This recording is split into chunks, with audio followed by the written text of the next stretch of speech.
vamos a iniciar con la segunda parte de la sesión número 10, ya por la mitad del módulo. Preocupante porque no hemos podido avanzar, la verdad, mucho. Yo esperé que la sesión 10 ya por lo menos pudiésemos estar revisando textos y mirando un poco de manera particular cada uno de los escritos, pero tristemente no hemos podido lograrlo. Bueno, yo espero que los conceptos sobre reportaje y crónica, lo que hemos avanzado hasta el momento, ya queden perfectamente entendidos por parte de ustedes. Muy bien, vamos a tener los 3 reportajes que escogimos anoche o que tenemos propuestos dentro del contenido programático. No sé qué grupo quiere comenzar, A, B o C, cualquiera de los 3. No todos, por favor. Nosotras, profe, el A. El A. Bueno, entonces vamos a hablar un poco de Prisioneras, de Lola Huete Machado.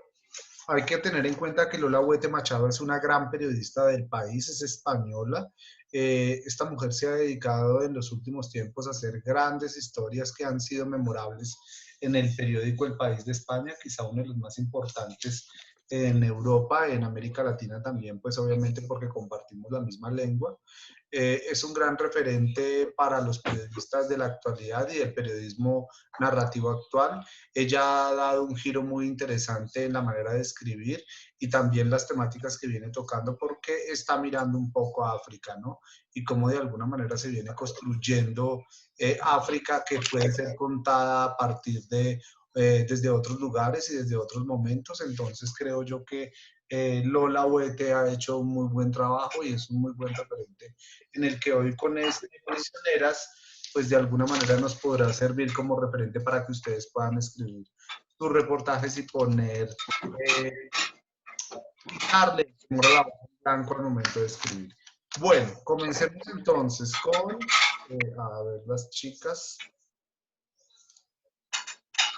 Comencemos profe? con María Paula, con Alexandra y Carolina. Adelante, Prisioneras. Bueno, profe. Profe, Es Prisioneras. ¿Qué? ¿Sí?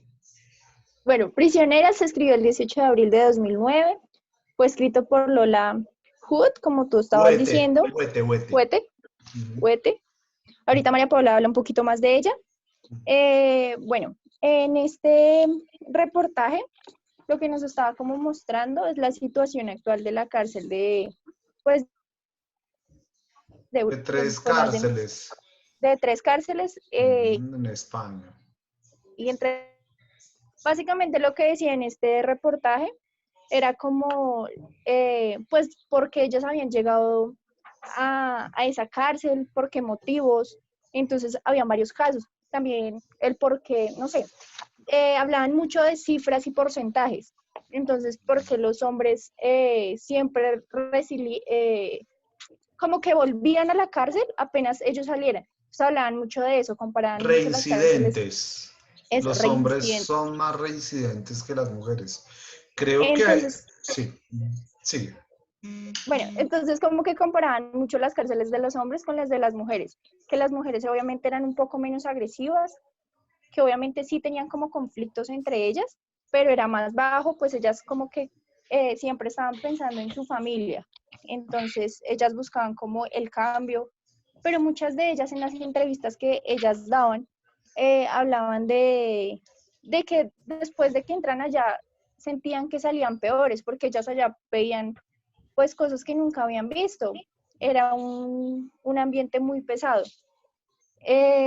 Bueno, en fuentes tenemos como muchas fuentes, pues obviamente la principal son como todas las presas que hablaron, las 17 presas. Vale, muy bien, entonces paremos ahí un momentico. Frente al tema de las fuentes, o sea, ustedes están contando de qué se trata el reportaje Prisioneras. Creo que son las historias biográficas de mujeres que han sido detenidas en cárceles de España.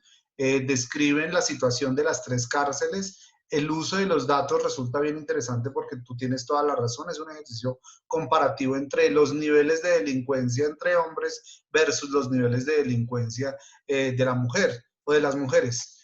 Frente al tema de las fuentes, tú dices, utiliza las mismas reas o las mismas detenidas. ¿Qué tipo de fuente es esa? De entrevista, ¿no? Sí, es el formato, pero ¿qué tipo de fuente es? Espera. Recuerden las fuentes, fuente primaria, secundaria, terciaria. Ah, ¿Sí? primaria. Es una fuente primaria testimonial. Sí. Testimonial, son los testimonios. Adelante. Eh, bueno, entonces en las fuentes tenemos obviamente las principales, que son las presas. También hablan muchos psicólogos, los directores, pues obviamente intervienen las instituciones penitenciarias pues de Europa. Eh, ¿Qué más? Bueno, y también cuentan, como tú decías, como la biografía de cada una de ellas, entonces cuánto tiempo iban a estar, por qué llegaron ahí. También tocaban temas sobre lo de la drogadicción, que era muy común, casi que el 40% pues entraba en ese mundo. Entonces contaban las situaciones de por qué llegaron pues a drogarse, que no era porque su familia se estuviera drogando, sino por situaciones como que le hicieron como escapar un poco de la realidad. También hablaban bueno, entonces habían como diferentes clases de presas, de reclusas, que eran las como extranjeras, entonces habían madres, muchas de ellas estaban como luchando por el segundo y tercer grado, decían que por cualquier bobada, todo eso como que se podía dañar y, y ya, profe, Muy bien. ¿Hay alguna colombiana por ahí? sí, profe, sí había una. Ya Sí, te la voy a mirar, que lo tengo acá y ya te digo. muy bien. ¿Quién sigue? ¿Quién Profe, Sí, dale. voy yo, Dale, María María Paula. Paula. Bueno, Lola Huete, ella nació en Toledo y ella estudió y trabajó como siempre, o sea, siempre se inclinó mucho en eso de guía turístico, perdón. Entonces, ella poco a poco empezó a ir conociendo muchos países y terminó conociendo más de 60 países. Después fue cuando estudió psicología y esto le ayudó, o sea, esto lo enfocó más en sí, o sea, era como una vocación de ella y este tema de que pues, las personas en la cárcel, que yo no sé qué, pues como ella conoció tantos países, entonces también se sintió muy identificada con eso.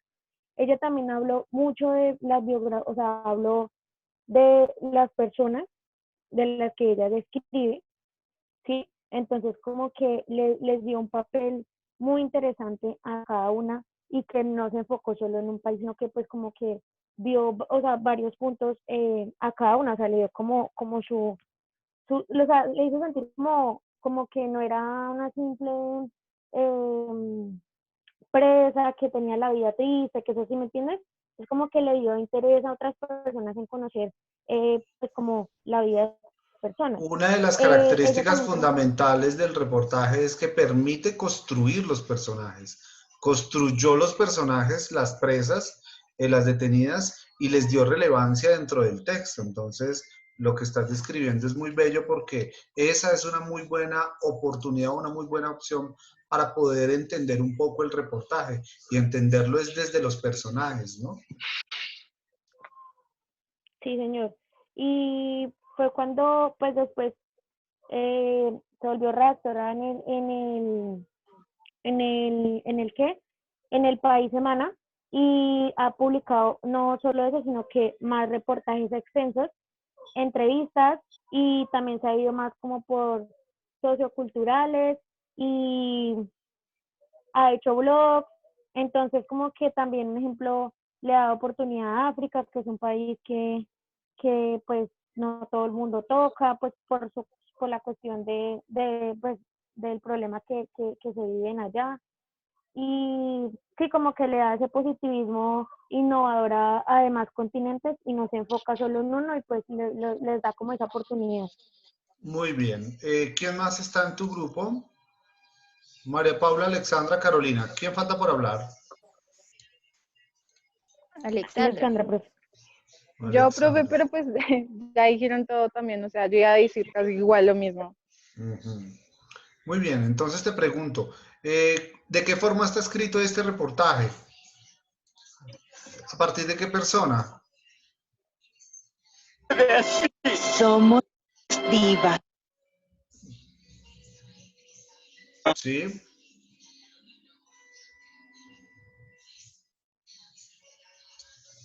¿A partir de qué persona está escrito, Alexandra? Bueno, este escrito pues ya está escrito a partir de, ¿Cuál es el lugar de Lola Huete dentro del reportaje Prisioneras? ¿Está inmersa? ¿Hay un asunto de inmersión? ¿O está fuera del problema del cual está escribiendo?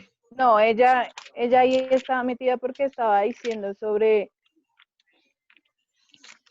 lo de María Llena Eres de Gracia, que así se define la Margarita Molina. Ujú. Entonces directamente ella ahí se metía relatando los sucesos que pasaban directamente en la cárcel o porque a ellas mismas también pues estaban dentro. ¿Será que sí, Carolina? ¿Qué dice Carolina frente al tema? Pues ella ahí, digamos, lo que está generando es una como investigación profunda acerca de todas las cárceles. Entonces toma todas las, pues, como estábamos hablando ahorita, digamos, las presas son las fuentes primarias, también están lo que te decía, psicólogos, y intervienen varios como lugares, como está, digamos, las instituciones, entonces ahí intervienen los directores, se me fue, las que las cuidan, O sea, las es guardias. muy Las detallado guardas. todo. Ajá. Sí, entonces pues obviamente hacen la investigación profunda, muchas personas dan como el punto de vista referente a lo que, pues, a lo que ejercen. ¿Qué más tenía acá? Bueno, son relatados por las mismas presas, se hace la investigación profunda, se acuden a varias fuentes, las presas, psicólogos, instituciones penitenciarias, a los directores, y pues se Muy manejan bien. muchas cifras y porcentajes. Claro, ahora, frente al tema de las cifras o los datos, esos, ¿qué tipo de fuentes son? Eh, Serían secundarias, ¿no? Claro, Sí, y De utilizó fuentes, investigaciones. claro, de investigación, acudió a las instituciones penitenciarias de España para poder obtener los datos y hacer ese ejercicio comparativo, ¿no? Recuerden que el reportaje tiene una investigación profunda y acude a todo tipo de fuente para poder nutrir todo su reportaje. Creo que este es un reportaje muy bello, muy interesante como ella lo escribe. A mí me parece muy bonito cuando ella comienza a describir cómo son las cárceles en España y cómo de alguna manera compara los índices de criminalidad y los índices de delitos cometidos Con entre los de hombres y acá. mujeres, ¿no? Entonces es muy bello. Y lo otro es también las relaciones amorosas, ¿no? Porque también hay un momento de amor. Cuéntenme en dónde resulta la colombiana, incluida ahí. A ver, Alexandra.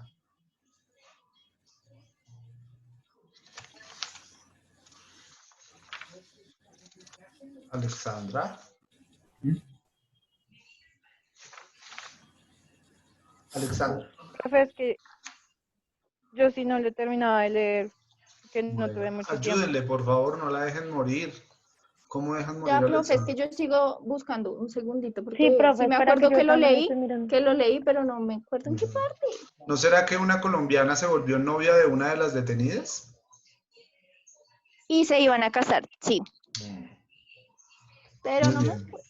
Ujú. Muy bien. Eh, ¿Recomiendan entonces a los demás compañeros prisioneras de Lola Huete sí, Machado? sí, súper Yo interesante personalmente, como ver la otra parte. claro, y yo recomiendo personalmente la forma en la que escribe Lola. Es una manera muy sencilla y muy agradable, entonces uno queda encantado en el momento en el que comienza a leer los primeros párrafos y gusta porque ella describe, son hechos reales de lo que está sucediendo. Y alguna de las chicas hablaba sobre cómo había rescatado a los personajes, no las presentó como unas simples detenidas, como unas simples reas, sino que de alguna manera descubrió asuntos biográficos que son importantes de las mismas detenidas. Entonces, este es un texto para leer que vale la pena. Yo le hice una leidita bien interesante y cómo utiliza los subtemas y los subtítulos para poder describir una gran historia. Es muy bonita para que la lean cuando tengan tiempo. Muy bien, niñas, se sacaron 1 de 5. Ay, profe, ¿cómo así? Muy Sí, qué bien. shock. Bueno, ¿quién sigue, por favor? ¿La mujer de tu prójimo o los últimos pigmeos? Profe, ¿eso ¿Alguien? es Profe, bueno o los malo? últimos pigmeos. No, no, no es malo, tranquila. No te preocupes, que tú sabes Ah, bueno. que yo me Eso es lo desquito, importante, profe. que yo me desquito cuando te toque escribir. Los pigmeos. Los Últimos No, pigmeos. pigmeos, profe, ¿cómo profe. así que es quito? Los últimos pigmeos. Muy bien, vamos a escuchar este otro también de Lola Huete Machado. Entonces vamos a darle oportunidad a los chicos, a Julio y a Jorge. Adelante. Bueno, profe, los últimos pigmeos también de Lola Machado, como usted lo decía, fue un reportaje que ella realizó, que publicó el 16 de noviembre del 2018 en el periódico El País. Ujú. Para mí es un reportaje en donde ella se introdujo en esta selva. Entonces sería un reportaje que utilizó fuentes primarias, puesto que entrevistó a estas personas de esta etnia, también un reportaje descriptivo, se podría decir, porque Sí, claro. decía pues la manera en la que vivían, cómo eran físicamente, su estatura, eh, y toda la parte de pues las afectaciones que el mundo moderno estaban directamente hacia su cultura, ¿no? Entonces lo que les afectaba, digamos, la tala de bosques, todo este tipo de a todo este tipo de etnias. Muy bien. ¿Quiénes eran los pigmeos? Las chicas y los chicos del salón no sabemos quiénes son los pigmeos. Sí, ¿Quiénes eran los pigmeos? eran tribus que hasta antes parecían como legendarias. Eran una raza de seres como pequeños, pero ya acá se ve que es una etnia de África. De Camerún, Sí, la etnia sí, África, mayoritaria sí. de Camerún. Sí, sí. Y se ve que tienen las mismas problemáticas que en Latinoamérica. La explotación de los bosques, el, el maltrato que se les da. Todavía existe un sistema de castas, una cosa así a la antigua, de la esclavitud, que son propiedad, Ah, herencia muy bien, sí. Son esclavos, se consideran esclavos. Sí. Sí. También acá se ve que la señora Machado usa un estilo muy parecido al que usaba el señor polaco, el Kapuscinski, como relatando cosas Raizar de África. Kapuscinski, muy bien. Sí, Kapuscinski, sí. cuando yo leo Los últimos pigmeos, sí me introdujo un poco a las historias que Raizar Kapuscinski había hecho, ¿no? Y Sí. creo que ella de alguna manera retoma cosas de Kapuscinski en el sentido de rescatar a África. Las chicas en la anterior exposición decían, ella de alguna manera está tratando de rescatar un continente que al parecer es el patio trasero del mundo y es olvidado, ¿no? Entonces rescata todas las historias de África. Hay muchas cosas que contar Sí, a partir de lo que puede suceder o de lo que está sucediendo en África.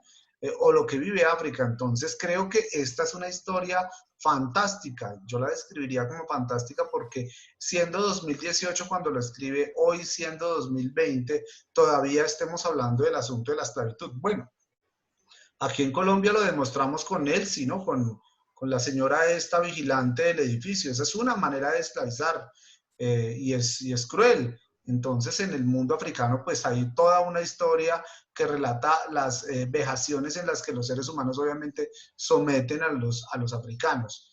Y claro, es interesante poder entender qué son los pigmeos. Cuando yo no sabía qué eran los pigmeos, entonces los pigmeos me suenan como a un monte por allá y está describiendo el monte, pero no, es una cultura arraigada precisamente en el centro de África y que están regados obviamente en esa parte centro-occidental de África que es muy rica y que obviamente es el desarrollo lo que tiene África, ¿no? Porque el norte de África pues es desierto, hay una parte de países musulmanes y el sur pues es obviamente lo que ha sido colonizado o fue colonizado por Gran Bretaña como Sudáfrica, ¿no? Entonces es importante tener la referencia biográfica de África y cómo se escribe y se describe a partir de estos textos África, inclusive las intervenciones de Lola Huete en el mundo, porque ella ha viajado por todo el mundo, dice, es importante que rescatemos ese continente que está perdido, ¿sí? Parece ser que es la historia negada de todo el mundo. Muy bien, sigamos. Pero es tanto así también que súper interesante. Ah, siga no, Juli. al inicio ya misma resalta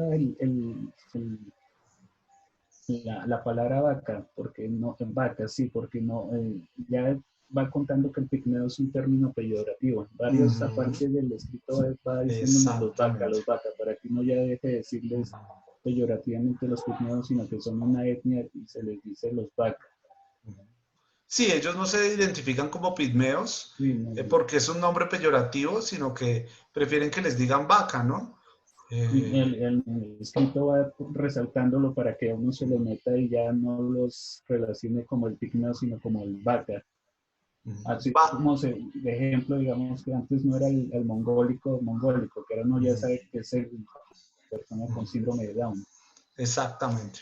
Sí, Muy bien. Vaca escrito con B larga y con K, ¿no? Para que no lo sí, vayan a señor. confundir. Sí. Muy bien. Escuchamos, Julio. Jorge. Sí, profe, lo que decía era que pues realizar ese tipo de reportaje debe de ser una experiencia súper interesante y súper mágica también porque poder trasladarse hasta este sector del mundo que pues puede ser olvidada, ¿no? Y convivir con estas etnias, saber lo que decía anteriormente, su estilo de vida, lo que comen, todos sus paisajes, que ya decía que también era muy hermoso, que era un paraíso, pero que pues evidentemente está un poco olvidado también por la civilización, ¿no? Claro, y más ahora frente al tema del desarrollo de las civilizaciones, ¿no? Ellos hablan sobre la crisis de la madera y cómo la madera también les ha arrebatado todas sus tradiciones y todas sus culturas. Creo que es un pasaje muy bonito del reportaje cuando de alguna manera describe que la madera se ha convertido como en el oro de explotación por parte de las personas que vienen y los explotan a ellos y los utilizan como esclavos. Sí, y Es bien interesante. lo que ella también quiere recalcar en este reportaje es que, por ejemplo, que le estaban haciendo una propuesta que se trasladara la familia Angola y Sí. que el jefe Bantú decía que no pueden irse porque ellos trabajaban para él, o sea, que Eran trabajaban para su propiedad familia, exacto, desde hace décadas, entonces que él es el propietario de esa, de esa familia. de esa Porque era en familia, herencia de Porque entonces los no papás. es un solo, no es una sola persona, es una familia entera la que es Mm. propietaria como esclavos, ¿no? Y entonces él saca el papelito y comienza a describir, a nombrar las familias que son propiedad de él y nombra como 3 familias, ¿sí? Entonces es bien es bonito, son 4 o 5 hojas que uno se lee a gusto, ¿no? Yo espero que ustedes hagan este tipo de reportajes que de alguna manera pueden nutrir el ejercicio de escribir entre ustedes. ¿Qué les pareció? ¿Cómo les pareció? súper interesante, profe. También por la manera en la que ella escribe, ¿no? Es muy Sí, descriptiva, le da mucha importancia a lo que el entrevistado dice. Entonces, sí, hay muchas comillas, porque pues hay muchas palabras en las que son expresiones expresiones de ellos. de Entonces me ellos, sí, pareció muy exactamente. interesante porque pues por lo menos no me imaginé que todavía existiera ese tipo de cosas, que estas personas tuvieran poder sobre otras como el jefe Bantú. Muy bien.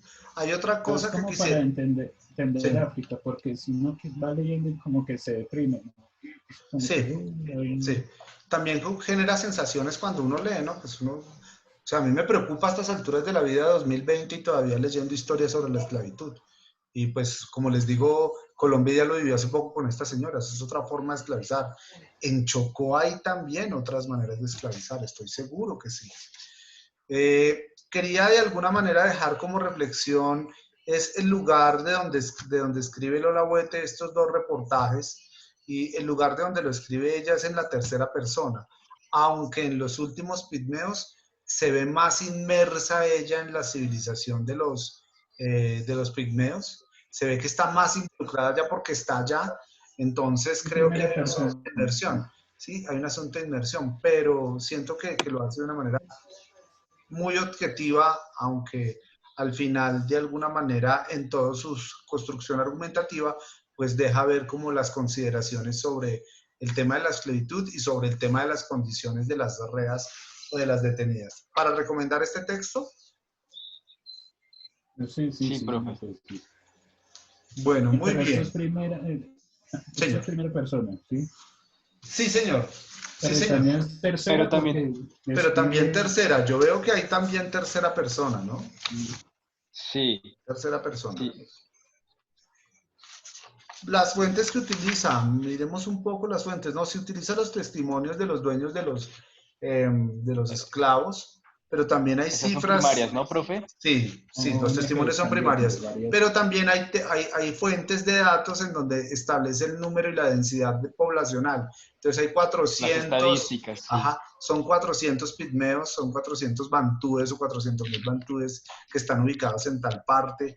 Entonces utiliza esas cifras. Yo sí los invito, por favor, a que utilicen los datos porque regularmente en los escritos periodísticos, o no solo en los periodísticos, sino en cualquier escrito, el dato le da mucha fuerza al texto. Entonces no es lo mismo leer un párrafo continuo o una hoja continua de solo carreta y carreta, que cuando uno mete una cifra en algún párrafo de esos lo enriquece muchísimo porque le da mucho sustento. Regularmente la gente cree en las cifras. ¿Sí? Entonces, por eso es que están impactados o por eso a nosotros nos tiene impactados son las cifras de coronavirus.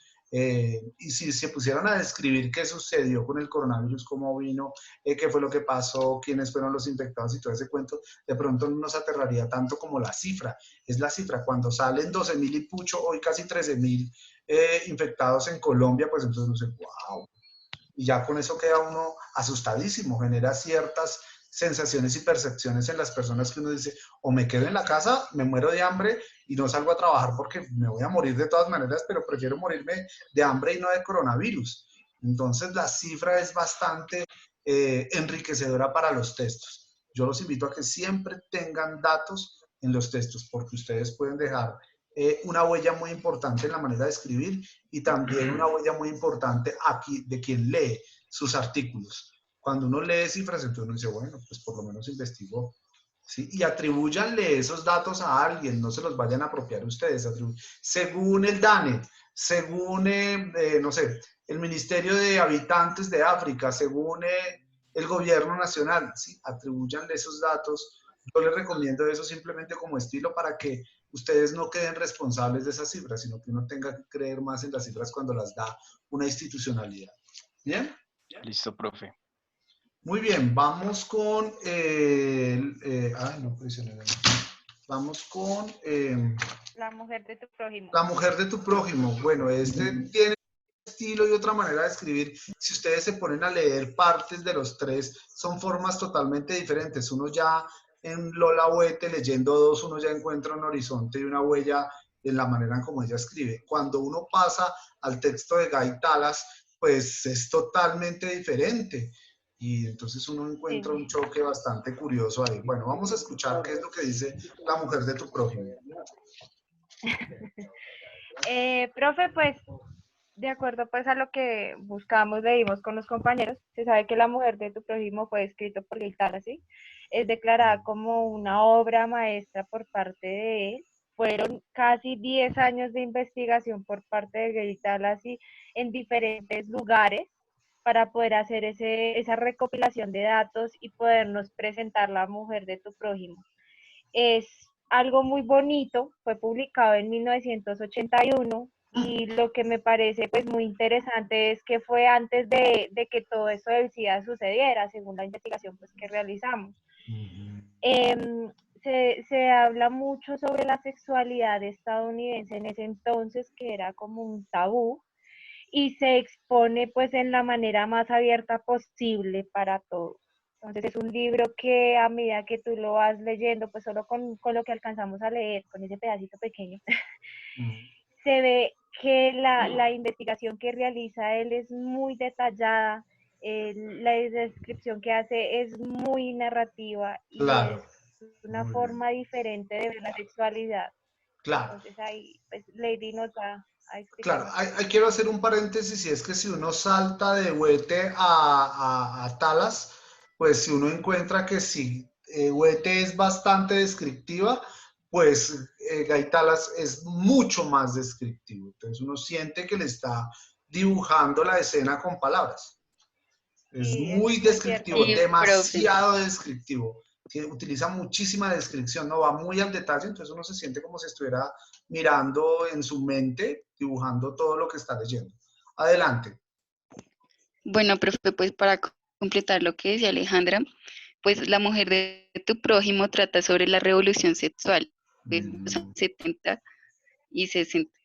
Y pues también sobre los hombres y mujeres que pues digamos en esos años, en esas épocas, digamos, también trata sobre la revolución sexual, digamos que en esos años se pusieron. eh, También, digamos, contempla, digamos, me parece que, digamos, contempla, digamos, esa emoción y como la destrucción en la revolución sexual, digamos, el hombre y hombre, digamos, mujer y mujer, digamos, ahí como que eso fue como un estallido. Entonces, Muy es bien. como que muy específico en ciertos Eso lugares es y pues en ciertas reina, personas. hombre con hombre, mujer con mujer y en sentido contrario. Sí, sí, sí, sí. Muy bien. Bueno, eh, pues también que, profe, que iba a hablar yo más de esto, pues digamos que narra de una manera muy poética y muy descriptiva. Sí. Digamos como que uno se Es... siente, digamos, ahí uno se siente como viviendo en esa historia. Ujú. No, Y pues y no, él estaba como muy entregado también por toda la sexualidad y entonces como que también estos personajes, digamos, los que él creó, pues digamos como que mostraban todo esto que digamos él también estaba sintiendo. me gusta muchísimo, profe, que pues aparte de eso en los personajes él incluye muchas personas que son como muy relevantes para la sociedad y eso es lo que más causa impacto. Por ejemplo, cuando habla Sí, del propietario de la revista Playboy o cuando habla de las personas que pues él empieza a hablar sobre el lugar de los masajes, ¿cómo es que se llama? Ujú. El spa. Entonces es Sí. algo pues sí, El vapor, el spa o bastante, vapor. sí, Sauna. o cuando él dice sobre el Sauna, sí. masaje, que lo que está pensando y todo eso, es bastante descriptivo. Hay una cosa sí, bien sí, sí. interesante y es que hay que poner en contexto frente al tema de la revolución sexual y a la libertad frente a la sexualidad, ¿no? Si es escrito en 1981, en donde no hay SIDA, obviamente no hay una extensión del SIDA larga, larga, larga, pero sí hay que tener en cuenta que el SIDA se identifica es en Estados Unidos, ¿no? En Estados Unidos y en África, y que fue importado de África hacia Estados Unidos. Pero hay que Pero por tener ahí en en los cuenta, 80. ajá, Sí, profe, claro, porque en el 78 sí. exactamente. Sí, porque digamos, él también trata como las nuevas tendencias, digamos, de la moralidad, digamos, en esa época, digamos, el verdadero cambio histórico que pues sucedió. Hay un cambio enorme precisamente por la Sí, enfermedad sí, sí. y por la sexualidad, porque es que en el 78 y el 81 es muy reciente, todavía no hay una explosión de la enfermedad como tal, y hay que tener en cuenta que nosotros veníamos de una revolución que era la revolución de los estudiantes en el 68, en donde la sexualidad era totalmente libre, vivía la sexualidad a flor de piel y la marihuana igual, entonces era todo un mundo del Sí, hipismo, todo un mundo del existencialismo que estaba a flor de piel en el mundo, comenzando con Amor y Francia, paz. en Europa, sí, entonces creo que este es muy pertinente para la época y es muy revolucionario porque hablar de la sexualidad se convierte en un asunto de tabú aunado al tema de la enfermedad del SIDA, ¿no? Ya después de 1980 en adelante, pues entonces ya fuimos más recatados y obviamente conservamos todo lo que tiene que ver frente al tema de la sexualidad precisamente por un tabú que está relacionado con la enfermedad, ¿no? Ya después de 1985, más adelante Europa evoluciona y encuentra otro tipo de conceptos y de discursos que le dieron un poco de libertad a la sexualidad, ¿no? Es lo mismo que en algún momento, de alguna manera, encuentra eco este tipo de lecturas porque, pues claro, son muy pertinentes para la época. Y es importante lo que ustedes dicen, chicas, y es que hay que sentar un poco el referente histórico en el momento en el que se publica este texto, que es en 1981, con un asunto que tiene que ver con el SIDA, pero que viene de una sí, revolución profe. sexual de la revolución de los estudiantes en el 68, o sea, 12 años, 15 años después. Bien, ¿qué más? Otra cosa que ustedes dijeron, y es que este es mucho más narrativo, ¿no? Gaitalas es más narrativo, más poético, Huete es más Sí, periodística, profe. es muy periodística, entonces uno pues parece que estuviera leyendo hechos, noticias extendidas, como les digo, esta es una noticia extendida, en cambio esta es toda una historia. Y él recoge toda la información durante todo ese tiempo sobre la historia de la sexualidad de los americanos, entonces es bastante narrativo y es bastante poético, ¿no? Juega con unas palabras muy bellas, entonces encanta, es otra manera de escribir y otra forma de escribir. Muy bien, para recomendar entonces, Sí, profe, claro. bueno, Mejor dicho, eso yo, hay que leerlo. ajá, yo creería, por favor, que ustedes ya pueden llegar a este estilo de escribir. Yo las quiero, y los quiero invitar a que por favor tengan y hagan estas historias de esa manera. Ya pueden tener modelos y referentes en los que sus reportajes van a ser supremamente impecables, ¿sí? Muchísimas Sí, gracias. profe. Entonces los dejo 7:52 de la noche. Aprovechen estos 8 minuticos para que puedan descansar y prepararse para la clase del profesor Jairo Pulgarín, que los estará esperando con examen. Bueno, gracias, profe. Gracias, Muy profe. Listo, bien, una profe, feliz muchas noche. gracias. Hasta mañana. Lady, por favor, Lady Alejandra, contarle del tema del conversatorio de la decana para que nos ayude a ubicar Sí, profe. algunos profesores. Ah, Muchas gracias. profe, hablando de eso, ya Señor. hablé con Adriana, ya le escribí a Sí, Adriana, sí, le dije pues lo del conversatorio, sí. me dijo que entonces le brindara toda la información. Entonces ya le Vale. dije que lo estábamos organizando para el viernes, por el Día del Maestro, que iban a haber unos docentes invitados, pero entonces, qué más le digo, profe? No, vamos a estar muy pendientes de la tarjeta de Lady y de Alejandra. A partir de la Ah, tarjeta, listo. entonces podemos organizar todo sin ningún problema. Es con Ah, Carolina, listo. profe. Carolina, perdón, Carolina, Carolina. Profe, Carolina, pero ¿tú y me puedes entonces, escribir, porfa? Sí, ya te Listo. escribo. Bueno, Gracias. muchas profe, gracias. Sí, dime. profe. Y entonces, ¿yo qué hago? Porque pues yo ya le había avisado a la profe. No. Es Ah, que, o sea, entre las O dos sea, nosotros le comunicábamos a la profesora, pero Carolina y yo vamos a crear la tarjeta de invitación. la tarjeta, sí.